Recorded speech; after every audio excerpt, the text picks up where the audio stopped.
Mesdames et messieurs, avant de vous installer confortablement, barricadez portes et fenêtres, car ce soir, nous vous emmenons à travers une histoire d'épouvante, d'horreur et de frissons.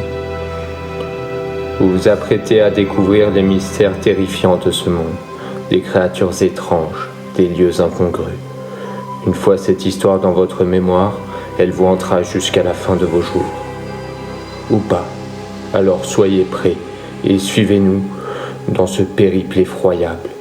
Peut-être nous reverrons-nous à l'aube, si la nuit a bien voulu vous épargner. Tout a commencé dans cette taverne. L'ivresse générale a presque fait oublier aux hommes quel jour il était, et qu'ils auraient mieux fait de rester chez eux, plutôt que de festoyer et boire. La nuit était noire, trop noire, pourtant sans nuages. Qui sait quelle menace peut bien grandir dans les ombres? Dans la taverne, l'alcool coule à flot. Tout le monde s'amuse, en particulier ces trois hommes qui ont décidé de se raconter des histoires effrayantes. Eh les copains, écoutez ça, j'en ai une bonne. Alors, c'était un soir d'hiver dans une grange abandonnée. Il faisait froid parce que c'est l'hiver et c'était dans une grange abandonnée. Ouh. Alors, il y a un mec qui arrive avec son cheval. Il rentre dans la grange pour se reposer. Nickel. Il avait fait une longue route, hein. Il revenait du mariage de sa tante. Et pas de son cheval, hein. Et pas de son cheval. Et du coup, les deux, ils s'endorment dans la grange abandonnée. Et là, tout à coup, ah putain, j'ai oublié, merde. Ah si. Là, le cheval, il mange le type. Alors, c'est flippant, non? Je vous nique. Bon non, c'est de la merde ton histoire là, quoi. Moi j'en ai une vraie, moi. Alors, c'est l'histoire d'une femme, elle est au rayon légumes, là, au marché. Et puis un jour, elle baise avec un livreur de tacos. Et puis 9 mois plus tard, y a ta grosse gueule qui lui sort dans les cuisses. Oh, elle est bien bonne, hein. Oh, je te hurle. Oh, je t'ai bien niqué, hein.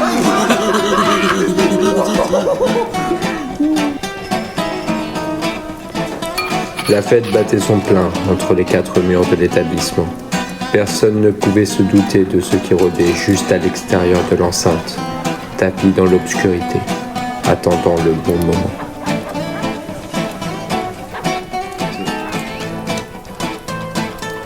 Non, allez, sérieux les gars, vous avez jamais entendu parler de la création? Il se passe des choses étranges en ce moment. Les gens de la ville commencent à parler d'un vampire. Non, ça c'est trop grand pour être vrai, ça j'y crois pas. Mais si, Non. il s'introduit chez les gens la nuit, les immobilise sous son poids et les suce jusqu'à l'os. On dit que sa morsure est affreusement douloureuse et des gens l'auraient vu rôder dans la région. Certains l'appellent le suceur de nuit, mais d'autres l'appellent déjà Dracula. Je t'interdis de prononcer son nom. Tu ne sais pas de quoi tu parles. Vous croyez que ces histoires sont des plaisanteries, hein? Mais vous ne savez rien du monde, rien. Je l'ai vu, moi. Comme je vous vois.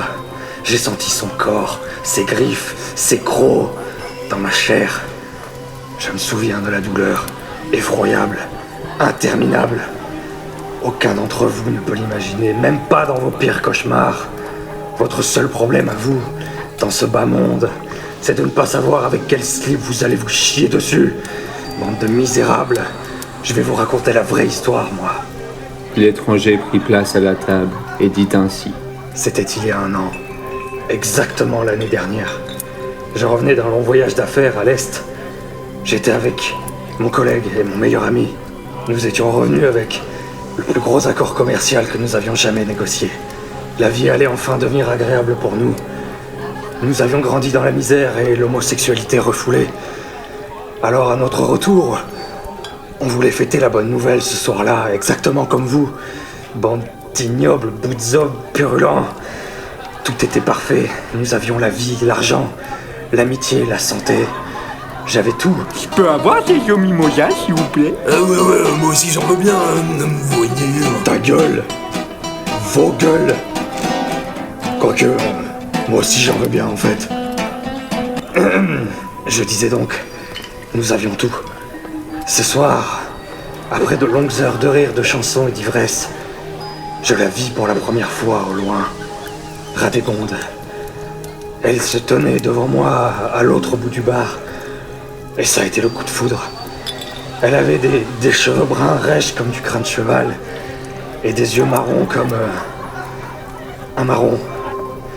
Une voix envoûtante, et elle était d'une douceur que vous ne pouvez pas imaginer. J'ai pris mon courage à deux mains et je suis allé la voir en suivant les encouragements de mon ami. Il était toujours là quand on avait besoin de lui, celui-là. J'avais réussi à la séduire autant qu'elle m'avait séduit. Nous avons passé la nuit à danser, rire, boire et fumer. Mon ami avait décidé de partir plus tôt que prévu. Il ne voulait pas interrompre ce rare moment de complicité. Ça ne devait pas avoir d'importance puisque nous étions censés avoir toute la vie pour travailler ensemble. En théorie, oui. Une fois la taverne fermée, nous avons pris la route vers chez moi. La nuit était noire. Trop noire. C'était le genre d'ambiance dans lequel personne n'aurait voulu se retrouver. Mais nous n'avons pas prêté attention. On n'a pas fait attention. La flamme que nous avions dans les yeux et le cœur nous a empêchés de voir la présence du danger. Et quand bien même, personne n'aurait pu se douter qu'une chose aussi effroyable aurait pu se produire. Oh là là, ça fait peur, hein? Ferme ta gueule, ta putain de salope de gueule, porte-jartel mongolien. Il y a des moments où tu parles, et il y a des moments où je parle. Et là, c'est le moment où je parle, donc tu fermes ta gueule. Et voilà les jeux mimosa. Ah ouais, merci. Oh, merci madame. Est-ce qu'il vous faut autre chose? Non merci. Ta gueule. Eh, dis donc, il est pas sympa, votre pote, là. C'est pas notre pote. Vos gueules. Ouh, vous avez l'air de toujours vouloir avoir le dernier mot, vous, non? C'est même pas vrai. Ah, ta gueule. Bon, ça devient débile. Moi, je vous laisse. Ok, salut, ouais. Ta gueule. Ah, vous voyez? Qu'est-ce que je disais? Il veut toujours avoir le dernier mot. Ta gueule. Eh, Je reprends. Nous étions en direction de mon domicile, afin de s'adonner au plaisir de la chair. Tout allait au mieux dans le meilleur des mondes. Quelques rues avant ma demeure, nous sommes tombés par pur hasard sur une amie que nous avions en commun. Mais nous ne le savions pas à ce moment-là. Nous étions déjà liés par cette connaissance. Elle s'appelait Catherine, je crois. Elle faisait un concours de mollard avec son mari ce soir-là. C'est pourquoi nous l'avons croisée aussi tard dans la rue. Après une brève discussion, nous sommes tous rentrés dans notre logis. J'allais enfin avoir la nuit d'amour que j'avais attendue toute la soirée. J'ignorais seulement que nous ne serions pas seuls à rentrer dans mon domicile cette nuit, si vous voyez ce que je veux dire. Un orage violent a éclaté en même temps que nous rentrions chez moi, comme si le ciel lui-même cherchait à se protéger de cette abomination. Nous avions à peine eu le temps de se mettre nus dans le lit qu'il a surgi, aussi terrifiant que silencieux. Les bougies se sont éteintes sur son passage, mais j'ai eu le temps de le voir, aussi bien que je vous vois. Et c'est là qu'il a étalé tout son poids sur nous, qu'il nous a sucés jusqu'à l'os. C'était incroyablement douloureux. J'ai eu l'impression que ça durait une éternité. J'ai fini par m'évanouir. C'est le dernier souvenir que j'ai de lui. À mon réveil, j'étais entouré d'agents de la paix. J'ai été brusquement questionné et à peine sorti d'un terrible sommeil. Je me sentais faible, vide. Je tremblais, comme si tout mon corps avait été vidé de son énergie. Je n'arrivais pas à parler, je ne comprenais même pas les questions qu'on me posait. Après un moment, j'ai un peu repris mes esprits et j'ai enfin compris la situation. Ma délicieuse inconnue avait disparu. Catherine avait donné l'alerte de sa disparition. Et comme j'étais la dernière personne chez qui on l'avait vue, j'ai été considéré d'office comme le principal suspect. Le corps n'ayant jamais été retrouvé, j'ai été emprisonné le temps que j'avoue tout. Et bien évidemment, personne n'a cru à mon histoire. Bah franchement, j'y crois pas non plus, hein. Quelle preuve t'as à nous donner? Vous voulez des preuves, vous aussi, hein? Vous ne me croyez pas? Ok. Vous allez avoir des preuves. L'étranger se leva doucement de sa chaise. Il enleva sa cape et son capuchon, laissant ainsi apparaître au grand jour les traces que laisse ce monstre. La preuve était faite.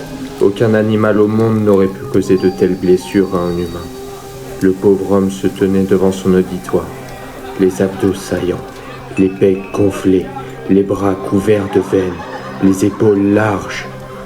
Plus un gramme de gras sur son corps meurtri. Alors vous me croyez maintenant? Vous savez ce que c'est de vivre? Enfin, vivre. Si on peut appeler ça vivre, bien évidemment. Sans un pet de gras. Écoutez comme ma voix est sèche et morose. Plus sèche que le désert. Je vois, je sens chacun de mes muscles. C'est incroyablement désagréable. Je dois m'asseoir directement sur ma colonne vertébrale parce que je n'ai pratiquement plus de cul. Et vous pensez toujours que c'est une plaisanterie? Je peux vous assurer que même le moins équilibré du monde et le plus en manque d'attention ne pourrait inventer une histoire aussi affreuse. Et elle n'est pas encore finie. Quelques jours avant que je sois enfermé, les communes du coin ont été rachetées par un baron étranger qui apparemment trempé dans des affaires de corruption. Et ça n'a pas manqué. Dès qu'il a su que j'étais riche, il ne m'a laissé que deux choix. Ou bien la prison à vie, ou bien lui céder toute ma fortune en guise de rançon. Après plusieurs jours d'hésitation, sans manger et à ne boire que ma pisse, j'ai finalement cédé. Ainsi je perdis toute ma fortune et l'amour de ma vie. En à peine quelques jours, j'ai finalement réussi à rentrer chez moi. Mon meilleur ami m'y attendait, inquiet de me trouver nulle part. Malheureusement, la vue de mon corps mutilé lui a fait peur. Un partenaire aussi affreux pourrait mettre en danger les affaires. Alors il s'est approprié ma part et a disparu sans me dire un mot. Depuis ce jour, je ne l'ai plus revu. Je survis comme je peux, vivant dans les ordures et en cachant mon corps comme toutes ses victimes, à qui il n'a pas même donné le luxe de la mort. La seule raison pour laquelle je me lève encore tous les matins, c'est dans l'espoir d'un jour pouvoir me venger de lui. Une fois fait, je pourrais enfin quitter ce monde en paix. La taverne s'était calmée. L'histoire de l'inconnu en avait intéressé plus d'un, tous stupéfaits et compatissants envers le pauvre homme, qui venait d'apporter par son discours la preuve irréfutable de l'existence d'un mal que le temps a oublié. Tous finissaient leur bière avant de rentrer chez eux pour une nuit de sommeil bien méritée après autant d'émotions. Le voyageur prit à nouveau la parole. Il existe bien des dangers en ce monde, vous savez. Soyez-en conscients et faites-y attention, sans pour autant sombrer dans la paranoïa. Ce sont des cas égarés qui ne doivent pas dicter vos façons de vivre. Vivez heureux et en sécurité, mes amis. Sur ces dernières paroles, la pluie commença à tomber. Le tonnerre a grondé. L'inconnu se tenait devant la porte de la taverne, et alors qu'il remit son capuchon, la porte s'ouvrit sans un bruit, et toutes les bougies s'éteignirent, plongeant ainsi toute la salle dans l'obscurité. Fuyez! Il est de retour! Quoi? Non, mais qui ça?